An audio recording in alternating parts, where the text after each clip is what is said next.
911, where's your emergency? What's the Send the problem? police! Send the police! What's the problem there? The chip killed my friend! Halo guys, selamat datang di channel saya. Hari ini kita akan membahas sebuah kisah kejadian nyata yang kejadiannya terjadi di Amerika Serikat. Kejadian kali ini berhubungan dengan sebuah hewan peliharaan.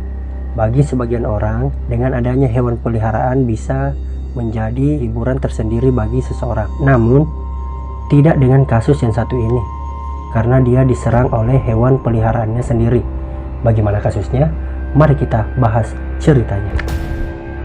Jadi, awalnya seekor simpanse yang diberi nama Travis ini diadopsi oleh seorang pasangan keluarga bernama Sandra Herold yang berlokasi di Stanford, Amerika Serikat. Yang saat itu si Travis masih berusia beberapa hari. Si simpanse ini diadopsi setelah induknya mati karena mencoba melarikan diri dari Missionary Chimp Sanctuary, semacam penangkaran hewan di Amerika Serikat. Semenjak itu, Travis menjadi peliharaan keluarga Sandra Herold.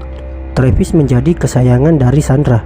Saking sayangnya dan dimanjakannya, si Travis ini kadang dibawa ke tempat kerjanya ataupun di tempat-tempat perbelanjaan. Travis juga menunjukkan sikap yang respect dari tingkah lakunya yang jinak kepada keluarga Sandra. Si Travis ini juga terlihat cepat berbaur dengan orang-orang asing, bahkan dengan kenalan dari keluarga Holland. Setelah satu-satunya anak Sandra meninggal karena kecelakaan yang diikuti oleh sang suami yang turut meninggal dikarenakan kanker pada tahun 2004, sosok Travis ini kemudian menjadi spesial bagi Sandra sendiri. Travis ini dianggap sebagai keluarga inti bagi si Sandra. Saking dekatnya, Travis kadang tidur di ranjang yang sama dengan Sandra.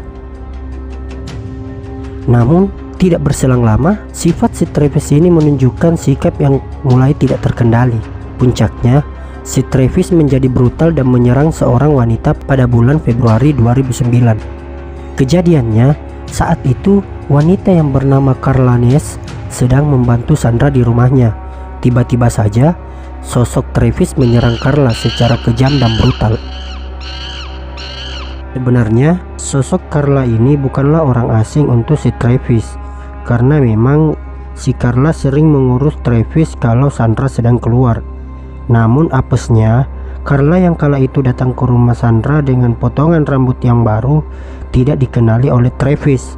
Si Travis mengira Carla ini adalah orang yang hendak mencuri di rumah si Sandra, sehingga boom, terjadilah penyerangan secara brutal kepada si Carla tersebut. Travis yang kala itu berbobot 90 kg tidak segan-segan mencakar serta menggigit tangan si Carla. Hampir seluruh tubuh dan wajah wanita yang berumur 50 tahun ini rusak parah akibat serangan dari Travis. Orang-orang yang membantu saat itu mengungkapkan bahwa ia menemukan bekas gigi di wajah si Carla. Sandra yang kala itu panik dengan segera menelpon 911. Where's your emergency? What's the Send the problem? police! Send the police! What's the problem there? The chip killed my friend! Bisa dibilang cukup lama perjalanan polisi sampai ke TKP, dan tahu apa yang bikin kaget? Sampai polisi di lokasi, Travis belum melepaskan si Carla. Yang jadi pertanyaan, nah ini si Sandra ngapain?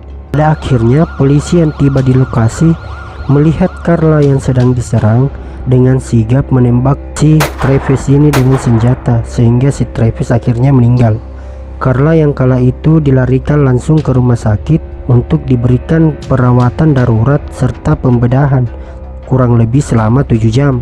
Luka yang ia derita bisa dibilang sangatlah parah, sehingga staf medis harus mengobati trauma pasca operasi. Setelah kejadian itu, Carla tidak berani kemana-mana dan harus selalu memakai topi serta selendang untuk menutupi wajahnya. Dari kisah ini mengajarkan kita yang namanya binatang tetap akan kembali ke fitrahnya. Jika dalam kondisi tertentu, tugasnya kita itu untuk selalu berhati-hati dan waspada meskipun itu adalah peliharaan kita sendiri. Sekian dari saya, jangan lupa komen dan subscribe